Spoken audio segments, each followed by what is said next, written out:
చంపేస్తాడేమో ఎవరు వైఎస్ఆర్సీపీ కార్యకర్త. మాట తప్పటం దేనికి, మడమ తిప్పటం దేనికి, ఈ రాజధాని రైతులను మీరు ఇంతగా కష్టపెడుతుంది దేనికి? వైసీపీ దౌర్జన్యాలు పెరిగిపోతున్నాయి. టైటిల్ ప్రకారం ఆ రిజిస్ట్రేషన్ డాక్యుమెంట్స్ కి విలువ లేదండి. First demolition will start from this building.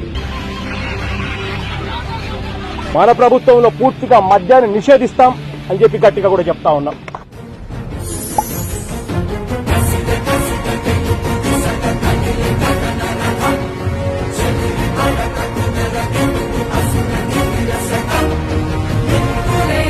రాతి యుగం నుంచి స్వర్ణ యుగం నడిపిస్తా. నేనే ఈ రాష్ట్రానికి ఒక డ్రైవర్ గా ఉంటా.